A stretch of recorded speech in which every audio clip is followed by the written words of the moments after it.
I am not what happened to me. I am what I choose to become. So I'm choosing to become a trauma educator in the world's darkest places. I'm choosing to become a loving wife and a good friend to my friends. And most of all, an amazing mother to my son. And the tears come already because I have passed down the trauma that I inherited from my family to my son. And we'll break down some of what trauma means and how we can identify trauma in a few minutes. So in 2018, I read a book called The Body Keeps the Score. It's on the bestseller list. Many of you have probably heard about it. I invite you to read it. It's fantastic. And that book changed my life. It told me that I am not my behavior. My violence to my son, my violence to my husband, to my family is not who I am. It's a result of the trauma I experienced as a child and in my adulthood. So after reading that book in 2018, a month later, I happened to volunteer at a prison. And I walked in, and what I saw, say sorry to the chair. What I saw were 100 men who didn't know they were traumatized. 100 men who had reacted and stayed in survival mode most of their lives and found themselves now in prison. I cried all day when I met these men and I heard their stories. One man said, "My father continuously tried to drown me in a bathtub." So how does a little child deal with this violence and adversity that's happening in home and not know that this is trauma? Goes home and says, yes, that's normal, that being thrown up against the wall, being told you're nothing is normal. So I left that day determined to do something about it. I left that day and wrote a curriculum. And 4 months later in 2019, I walked back into Curtin Valley State Prison and did a pilot program. And those men taught me what I needed to learn to be successful changing the lives of the people in prison. I'm going to read a quote to you, because this is why it's called the Compassion Prison Project. Compassion is not a relationship between the healer and the wounded. It's a relationship between equals. Only when we know our own darkness can we be present with the darkness of others. Compassion becomes real when we recognize our shared humanity. So, one of the points here is that we are all equals and that we all have darkness. And the darkness is the trauma that we've all experienced. Even just watching what's going on the global stage is traumatic for a lot of us. And what do we do with that trauma? Do we get into a group and talk about it? No. A lot of us just sit there and don't want to feel it. And it's the metabolizing, it's the discharging of the trauma which is necessary, not only in prisons, but in the households of these violent households. My violent household, right? So there is no, my behavior affects other people. My son's trauma affects other people. The people in prison's trauma has affected, and one crime, they say, affects 200 people. So you start with the victim and the victim's family, then the community. You also think about your own family, your own community that you've affected, and the officers and the judges. So 200 people for one crime. 200 people get traumatized on some level from one crime. The correctional officers read the file. They know what's happened. Another traumatizing event that is, and remember, the brain can differentiate what it sees in the world to what it feels that is happening. So when I see a violent act, I feel like it's happening to me. So when my parents would fight at home, I thought they were fighting with me. So part of my work in prison is to teach the men and women. So 95% of the people in prison are men, 5% are women. So men, when they get stressed, they use violence. They go to their fight or flight system, their amygdala. They either use violence or they isolate or fight or flight, right? So the flight is alcohol, drugs, or isolating, right? Or whatever, however you want to fight, gambling. And I'm not just talking about people in prison. I'm talking to you guys because many of you may have childhood trauma. I mean, you would look at me and probably would say she probably doesn't have trauma, or maybe you do. I don't know. I don't know if you look at me and see if I had childhood trauma, but I don't look like the guys in prison, and you could see trauma on their faces. And I'm also metabolizing my trauma. So one of the things I teach the guys, and this is on your little pamphlet there, so you'll have the ACEs there, and you can follow along and see, just follow along as I go through. So adverse childhood experiences. It was a test created by Vincent Folletti and Robert Anda of the CDC and Kaiser Permanente. And what they found by surveying 17,000 mostly white people in San Diego, they found out that these were the top 10 adverse childhood experiences that predicted adverse health outcomes later on in life. So these are the top 10 ACEs. There's physical abuse, emotional abuse. So keep track with me, see if it's true. Physical abuse, emotional abuse, sexual abuse, physical neglect, not having enough to eat, having to wear dirty clothes, emotional neglect, not feeling loved, special, important, divorce or separation, parents divorced or separated, domestic violence, parents or caregiver addicted to drugs or alcohol, parents or caregiver depressed, mentally ill, or suicidal, and a household member going to prison. So out of those 10 ACEs, adverse childhood experiences, I have 8. So that's a lot of violence for a little girl to endure, watching her parents fight, watching my father drum, wondering if my mother was going to hit him when he came home. So what happens? So this is what happens to the brain when it feels like it's under threat. And so just the idea that my father might be coming home drunk puts my little brain in a state of fight or flight. So let's say I'm sitting there thinking my father might come home drunk. When right now, as we're all sitting, our brainstem is thinking about, am I safe? You're always under the am I safe? It's always. So when the brain registers that, yes, there is a threat coming, it puts your body into fight or flight. You have about a quarter of a second to stop this process. So yes, the doorbell rings.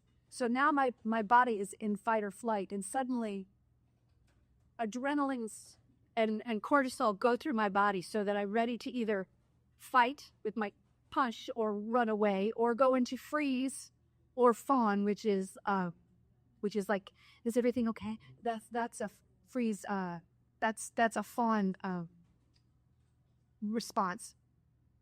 So now I also have shut down my digestion. I'm unable to process any food in my body. And my immune system is now shut down, so I'm no longer able to fight off disease. And the thing that happens is the cortex goes offline. So the cortex is your CEO of your brain. It allows you to recognize someone as a human. It allows you to organize your day. And like June, she's the CEO of everybody's brain in this room. But cortex is very important, especially when you have to make a decision, like, is that a gun or is that a cell phone? Or when you have to make a decision, is he going to kill me or do I have to kill him first? Or whatever it is. Or in my case, with my son, when he was yelling at me, it was like being back at home when there was chaos going, so I would get him. So this unconscious trauma got passed down way before my mother was born, way before my grandparents were born. This is generational trauma that has landed on me, and it stops here. And the first thing you deal with, if you have done anything to your child, is you tell them you're sorry. You tell them you're sorry. And I tell these to every man or woman that I work with. Tell them tonight, you call them now and you tell them you're sorry you hit them. You tell them you're sorry you were drunk. You make amends, because that's the first step, and that is called vulnerability. And that is part of my algorithm for transformation, which is the work we do in prison. Is the algorithm for transformation is vulnerability, accountability, and forgiveness. And imagine if the entire planet would be vulnerable to what we've done, to the harm we've done, accountable for the harm we've done, and then forgive not only yourself for doing that harm, but forgive others. That's what's on the table here. And that's how we start changing our lives. That's how we start changing prisons. That's how I'm changing my life with my son and my husband. Because it is the thing about trauma. So here's the thing: when you hurt somebody, like when I would yell at my son, I would go into my office and feel so bad about what I'd done, right? It's just so bad. But the shame that I had, somehow I turned that into a justification. Somehow I said, well, he deserved it. He shouldn't, whatever the hell was going on in my unconscious brain. And that's what's going on everywhere we see. We're justifying the harm that we're causing. So when we're accountable and we say, that's not okay. And I did it with my roommate. I hung up curtains because she was annoying me.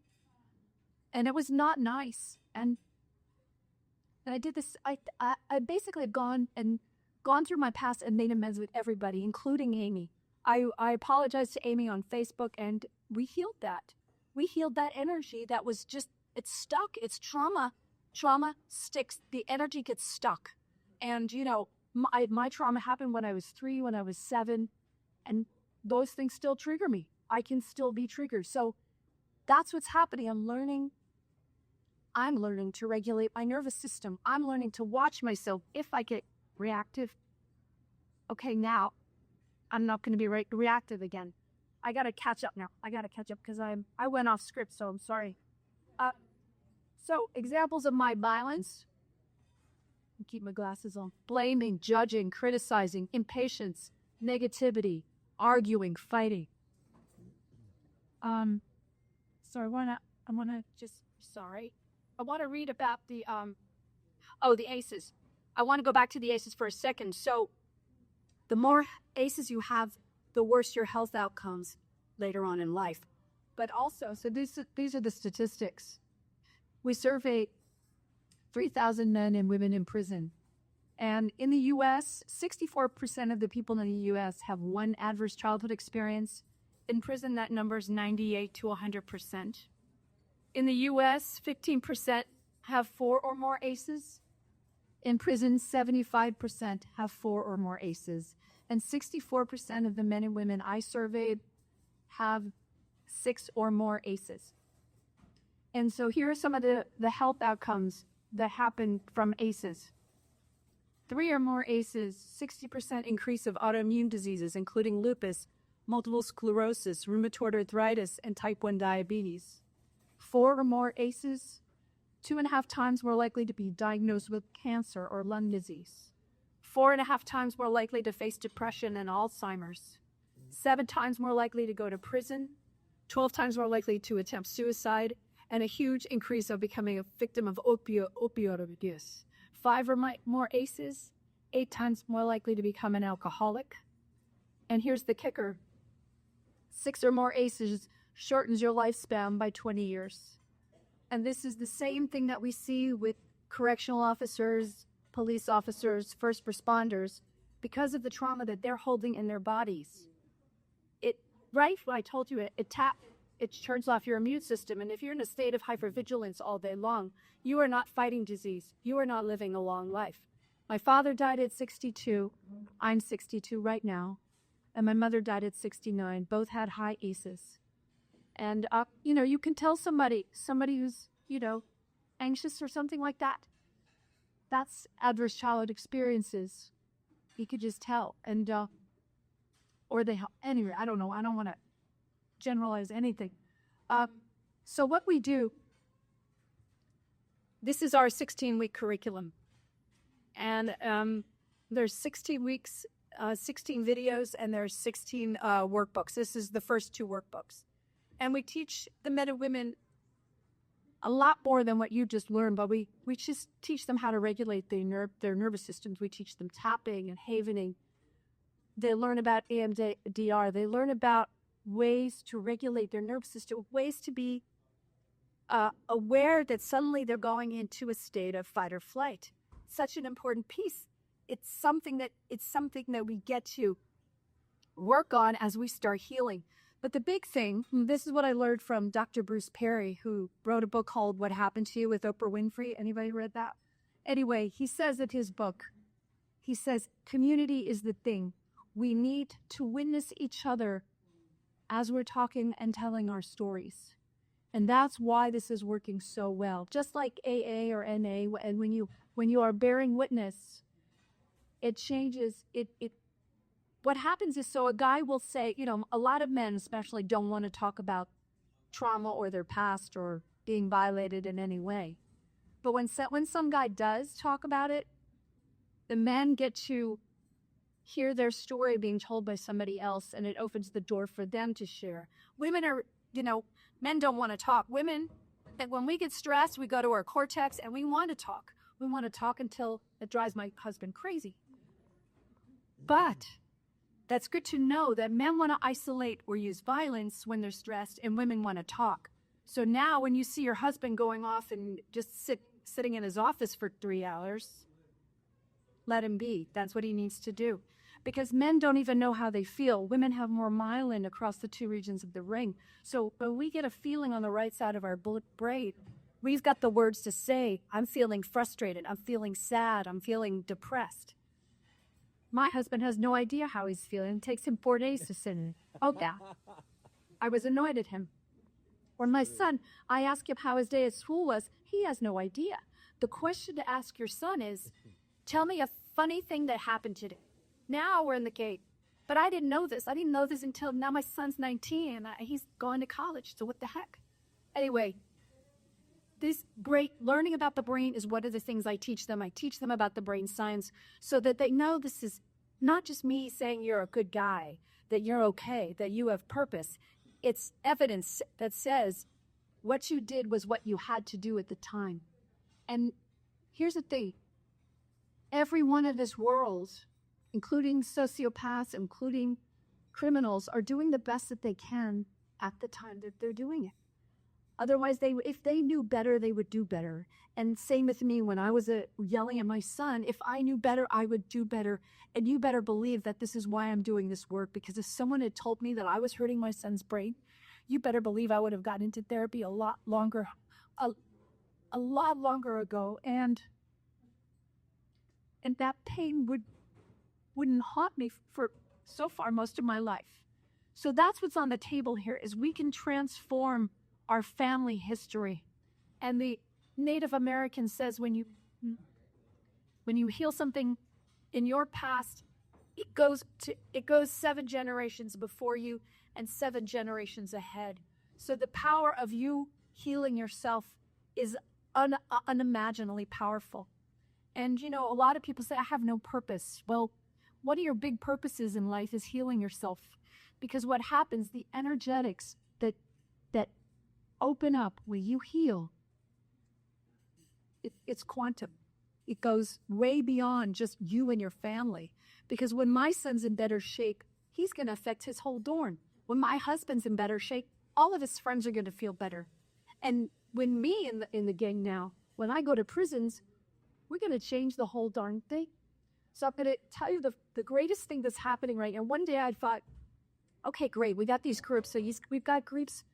All right, I got to tell you, we're in 25 prisons out of the 30 prisons in California. Wait, I'll just read you just a quick little bit.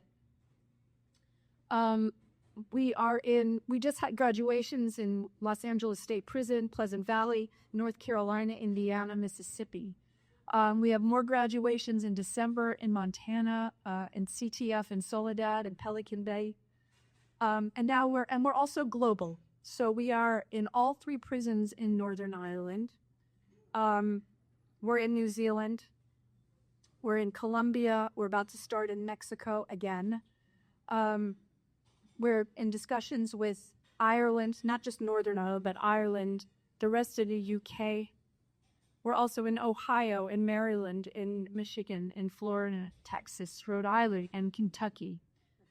And we just started in more prisons, this morning. Oh, and I got an email yesterday. One woman wants to bring to another Ohio prison to 122 women. Anyway, so the thing is, what happens is, like when a woman learns about developmental trauma, she says, this is affecting my child. I've got to stop it. So we were getting a ripple effect from the people that are taking this. I'm going to tell you the big news in a minute because I want to keep your attention. But I want to read you the quotes that we have. So here's a couple of what they're saying. This is some of the things that I've heard from the prisons. So one guy wrote to me, an impactful share in our trauma talk session. One man shared that if it were not for what he learned so far with trauma talks, he would not have the relationship he now has with his mother. He hated and resented his mother for 30 plus years, but understanding that his and her trauma, he was able to understand why she did what she did to him when he was 10. His relationship with her has healed so much she will be actually visiting him in prison next week. This will be the first time he will see her in person since that cold day she kicked him out of her house at the age of 10. Yeah, that's what this is doing.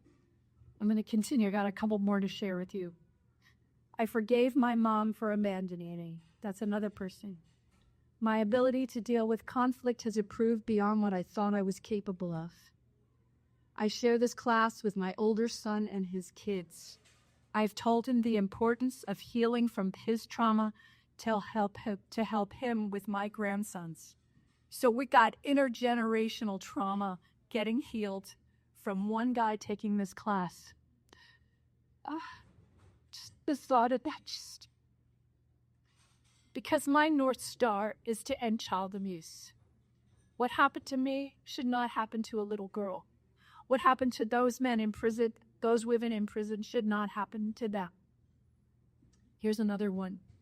I've been able to accept, forgive, and deal with everyone and everything that came from my traumas. I've been able to talk about these things with my family and ask for their forgiveness. Most importantly, I've been able to forgive myself. And that goes for me too. I'm forgiving myself too. Because when you hold that resentment for yourself, that's hurting the field. That's hurting everybody. It does me no good to be arrogant and say, yeah, I can forgive my family, but I can't forgive myself. You get that? You get how that's arrogant? It's weird. I don't know. I don't even understand it. But there's a couple more quotes I want to share with you. I'm going to tell you about what we're doing. So this is about forgiveness. For me, forgiveness and compassion are always linked. How do we hold people accountable for wrongdoing and yet at the same time remain in touch with their humanity enough to believe their capacity to be transformed? So how do we hold the ability for other people to transform even when we hate what they've done? That's what I'm asking of you and other people who see people as incorrigible, unhealable. So the big news is last year, 200 men at Calipatria prison in California did the trauma talks course. Now we are on track to have the first trauma-informed prison yard in the United States, with 500 men going through the trauma talks course by February. Hey guys, could you be quiet out back there? No, I'm just kidding. So 500 men, the captain of the yard, the mental health team in the yard are all behind this because they are seeing the results. It's a level 4 yard, which is the highest level you can have besides solitary. And it is a cohesive, trauma-informed yard. So now, because that's happening, and that'll be done in February, I've also talked with the warden of another prison, and we're starting to work on creating a trauma-informed prison at the California Men's Colony in San Luis Obispo. So the thing about this is we need a lot of workbooks. Every prison has 3,000 men. In California, there's 3,000 people living in each prison. So we have 95,000 people incarcerated in California. So eventually I'm going to need 95,000 workbook sets. Anyway, that's kind of like what I'm doing. And I'm gonna end my talk, and then we'll have some questions. So the thing I said at the beginning, I'm gonna change it from I to we. Until here's two things. So Carl Jung, he's my guy. Carl Jung says, until you make the unconscious conscious, it will direct your life, and you will call it fate. So all the unconsciousness that we are dealing with in our society, the way we treat people in prisons, the way we treat poor people, that's all unconscious material that we have got to bring to the surface. Because on some level, we feel better when we have somebody to blame, because then we don't have to look at ourselves. But once we start looking at ourselves and getting into the deep reservoir of our own darkness, we can bring light to ourselves and then bring light to the world. And so we are not what happened to us. We are what we choose to become. Thank you.